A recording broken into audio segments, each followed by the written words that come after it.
안녕하십니까. NRMSA 배강렬입니다. 이번 시간에는 아이스팩을 이용한 내부 발열체 냉각 유동 해석에 대해서 살펴보도록 하겠습니다. 해석 개요는 다음과 같습니다. 사각 공간 내에 내부에 장애물이 있습니다. 이 장애물이 각 1W씩 발열량을 가지고 있고, 이렇게 발열을 될 때 공기에 의해서 열 전달이 어떻게 발생되는지, 그러한 해석에 대해서 살펴보도록 하겠습니다. 먼저 해석을 하기 위해서 지오메타리를 다음과 같이 추가를 해주시고 아이스팩도 추가를 해주시면 됩니다. 아이스팩을 추가하신 후에 지오메타리와 링크를 연결하시면 되고, 지오메타리는 다음과 같은 지오메타리를 생성하였습니다. 사각 공간 내부에 안에 4개의 장애물과 발열체가 존재하는 경우가 되겠습니다. 스페이스 클레임에서 모델링을 완성을 하시고 나면 아이스팩에서는 이 모델을 읽어 드릴 수가 없습니다. 그래서 워크벤치로 이동을 하셔서 아이스팩 심플리파이가 있습니다. 이 심플리파이를 이용해서 전체 모델을 들어가셔 가지고 아이스팩으로 사용 가능한 모델로 변환을 시켜 주시면 됩니다. 그래서 이렇게 돼서 변환이 다 되는지 확인하기 위해서는 쇼에 보시면 아이스팩 바디스가 있습니다. 그러면 아이스팩 바디가 나오고, 난 아이스팩 바디 하면 아이스팩에서 사용하지 못하는 바디가 나타나게 됩니다. 본 해석에서는 모두 다 아이스팩 바디로 변환을 했기 때문에 난 아이스팩 바디는 확인되지 않는 것을 알 수가 있습니다. 이렇게 모델이 완료되었으면 셋업을 더블 클릭하셔가지고 다음과 같이 셋업을 여시면 됩니다. 셋업을 열게 되면 초기 인넷 아웃넷은 없습니다. 일단 안 보이게 제가 숨겼습니다. 그리고 솔리드라는 게 있고, 제일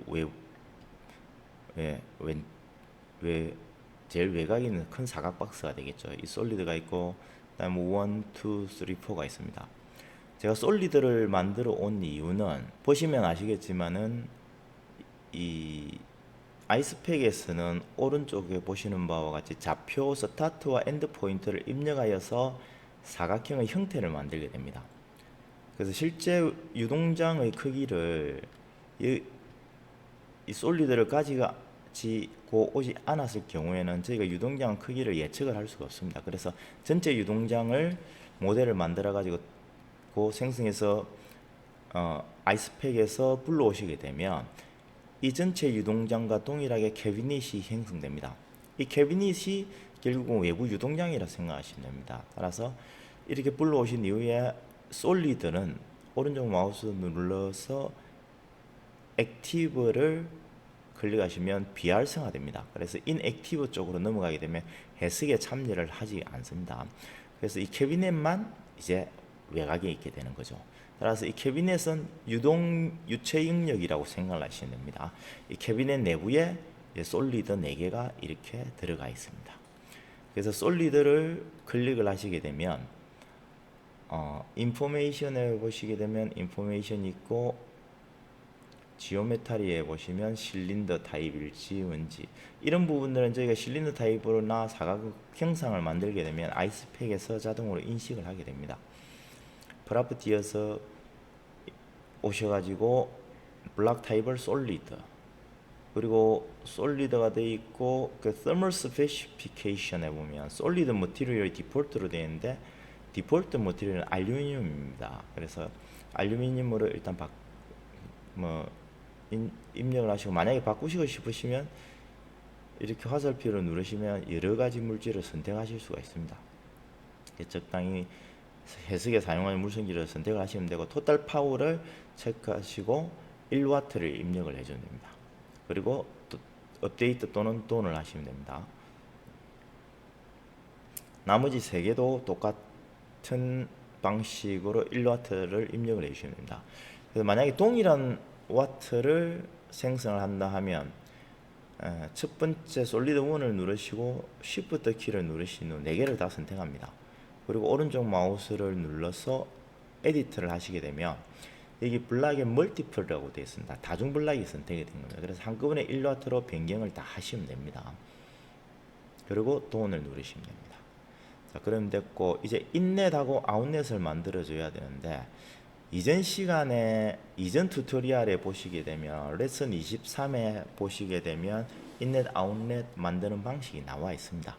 그래서 그걸 참고해서 확인을 하시면 되겠습니다. 비집을해서 다시 나타내주고, 그래서 인넷은 보시면 프로퍼티에 보면 Y 방향으로 1m/s로 속도가 나가게 되어 있습니다. 1m/s로 Y 방향으로 입구에서 이제 공기가 들어오고 출구로 나가는 그런 해석을 진행하도록 하겠습니다. 이렇게 되었으면 해석을 하기 위해서 베이직 파라메터를 해서 설정을 해줍니다. 그 유동을 풀 건지 온도를 풀 건지. 그래서 유동과 온도를 다 풀 거기 때문에 하시고, 복사 에너지를 풀고자 하면 ON을 체크하시면 되고 아니면 OFF로 하시면 됩니다. 그 유동 영역이 청류 영역인지 난류 영역인지를 선택을 해주시면 됩니다. 그 대다수의 유동 영역은 거의 난류라고 보시면 됩니다. 그래서 to equation으로 기본적으로 설정하시면 되고, 디폴트로 가셔가지고 디폴트에 보면 ambient condition 대기의 상태입니다.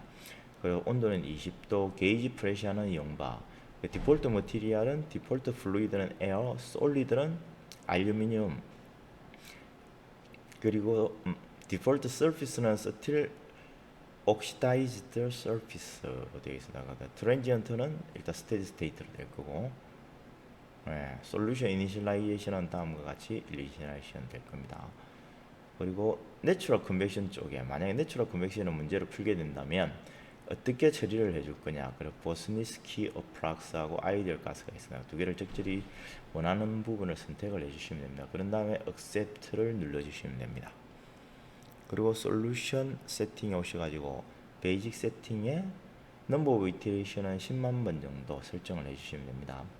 그래서 10만 번의 이터레이션을 설정을 해 주었더라도 10만 번을 다 계산하는 거 아니고 이 10만 번에 도달하기 전에 컨버전스 크리테리어가 먼저 도달을 하게 되면 10만 번이 아니더라도 계산이 종료가 됩니다. 근데 계산 횟수를 너무 작게 두게 되면 컨버전스 크리테리어에 도달을 하지 않았는데도 불구하고 계산이 종료가 되어 버립니다. 그래서 컨버전스 크리테리어는 기본적으로 우리가 값들의 이전 값과 이후 값의 차이를 비교를 해가지고 그 값 차이가 얼마나 되는지를 나타내 둔 겁니다. 그래서 이게 이전 계산과 지금 계산과의 값 차이를 비교해 보면 7/10-3승 정도의 값 차이가 난다면 그 유동량은 물리적으로 더 이상 변하지 않을 거다라고 보는 겁니다. 그래 온도의 값은 7/10-7승. 기본적으로 이 값들은 도달을 해야 어느 정도 계산 결과가 실제 유동량의 현상을 잘 반영한다라고 보시면 되겠습니다. 물론 상황에 따라서 이 값을 더 낮게 설정해 둬야 되는 경우도 발생할 수 있습니다.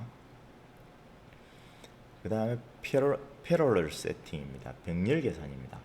그래서 패러럴 선택하시고 병렬 계산할 코어 수를 입력을 해줍니다. 그래서 저는 12개를 입력을 했습니다. 그래서 accept를 누르고 어드밴스드 세팅에 가셔서는 퍼스트 오더를 1차 오더로 풀 거니 2차로 풀 것인지 퍼스트 오더로 푸는 것보다는 세컨드 오더로 푸는 게 조금 더 회의 정확도가 높아집니다. 근데 수렴이 조금 어려울 수가 있습니다. 그래서 적절히 선택을 하시면 됩니다. 본 해석에서는 기본적으로 세팅되어 있는 퍼스트 오더를 가지고 진행을 하도록 하겠습니다. 그래서 under relaxation factor도 기본적으로 설정된 값을 사용을 하도록 하겠습니다. 그런 다음에 나머지는 디폴트 값을 주시고 accept 하시면 됩니다. 자, 이제 계산을 하기 위한 세팅은 다 되었고, 그리고 이제 모델이 중복되거나 그런 부분들이 없는지 체크를 하도록 하겠습니다. 그래서 매크로에서 productivity, validation, automatic check, case check 툴이 있습니다. 선택을 하셔가지고 1번부터 체크를 해주시면 됩니다. 그래서 해석하는데 아무런 문제가 없다면 왼쪽 부분 콘솔 창에 다음과 같이 전부 다 문제가 없다라고 뜹니다. 문제가 발생하게 되면 팝업 창을 띄워가지고 문제가 되는 부분에 대해서 설명을 합니다. 그럼 그 부분을 찾아가셔가지고 문제점이 되는 부분을 해결을 하시면 됩니다. 그리고 격자를 생성해 주도록 합니다. 격자 생성은 기본적으로 우리가 형상을 만들어서 가지고 오게 되면 아이스팩에서 맥시멈 엘리먼트 사이즈 또는 미니멈 갭 등을 인위로 선정을 합니다. 그래서 그 값을 그대로 두고 진행을 하시면 되고, 메시 타입도 하이브리드 메시입니다. 그래서 하이브리드로 그냥 두고 디폴트로 두시고 나머지도 디폴트를 두시고 격자를 생성하시면 됩니다. 그래서 제너레이터 생성하면 다음과 같이 이제 퀄리티가 나옵니다. 그래서 볼륨, 최적, 그 다음에 페이스 어라이먼트 이런 부분들이 값이 나옵니다. 만약에 이 값이 해석을 진행하기에 무리가 있다 또는 값의 퀄리티가 너무 낮다 하면 빨간색으로 표시가 됩니다. 그러면 그때 해석 설정 값을 조절해 주셔가지고 그 퀄리티를 높여 주시면 됩니다. 그래서 디스플레이에서 컷 플레인에서 격자를 보도록 하겠습니다. 그러면 기본적으로 격자가 이렇게 나와 있습니다. 그래서 만약에 격자의 단면을 이동을 하고 싶다. 이렇게 이동을 하시면 이동된 단면에서 격자를 확인하실 수가 있습니다. 그래서 기본적으로 원형은 오그리드로 격자를 생성해 줍니다. 그리고 사각형은 이제 그냥 사각으로 격자를 생성을 해주고, 기본적으로 꽃의 영역 안에는 두 개의 격자가 들어갑니다. 엣지. 그 다음에 두 개 사이에 있는 얇은 갭 사이에는 세 개의 격자가 들어가게끔 설정이 되어 있습니다.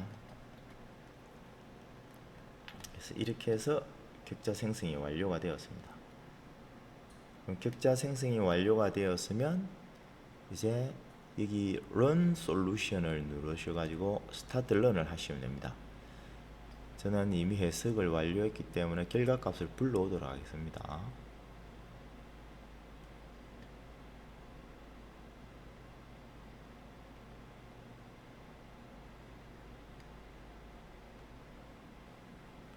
그래서 제가는 해석을 진행하기 다음과 같은 결과를 얻었습니다.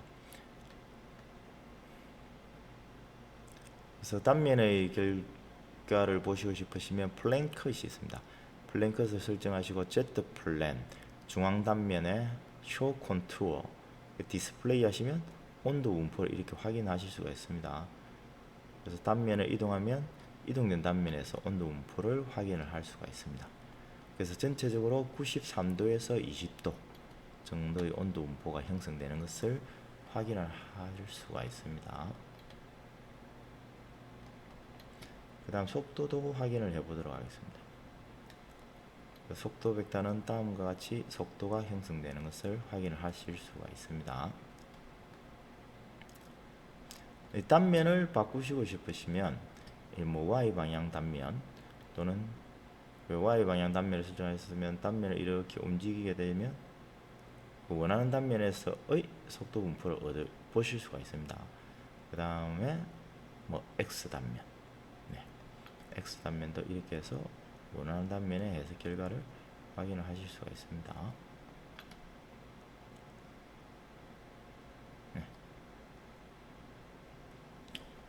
그리고 기본적으로 해석이 되게 되면 레포트를 생성을 해줍니다. 그 솔루션 오버뷰라고 전체적으로 해석 결과가 어떻게 되었는지, 그래서 인넷에 들어온 질량 유량, 아웃넷으로 나간 질량 유량, 그리고 인넷으로 들어온 최적 유량, 나간 유량, 그리고 실제 저희가 설정은 1W로 해줬는데 캘큘레이터 계산상으로는 몇 와트 정도가 적용이 되어 있는지, 그래서 거의 1W가 다 적용이 됩니다.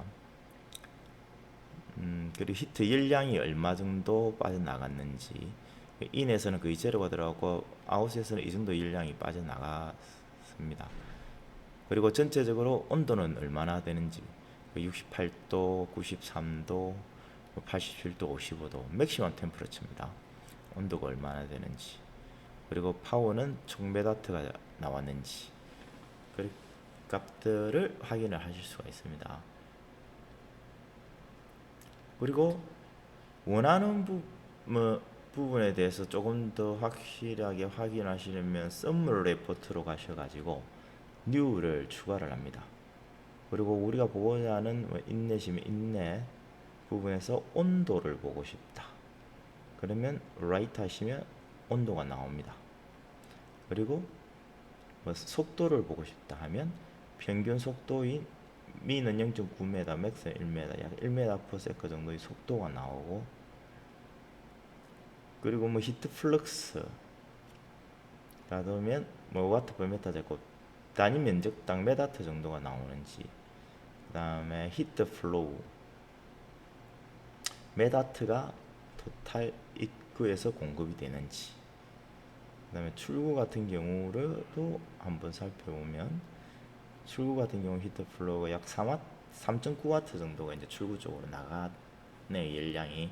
따라서 전체적으로 3.9와트 정도의 열량을 가지고 나갔다고 보시면 됩니다. 그리고 다른 부분들의 값도 확인을 하실 수가 있습니다. 압력 값도 확인을 하실 수가 있고, 이런 값들을 확인을 하실 수가 있습니다. 그리고 지금 이제 솔리드가 있는데 이 표면의 온도가 어떻게 되는지를 한번 확인을 해 보도록 하겠습니다. 그럴 경우에는 여기 보면 오브젝트 페이스라는 게 있습니다. 이걸 선택을 하셔가지고 오브젝트를 선택을 해준다. 그래서 솔리드 1을 한번 보도록 하겠습니다.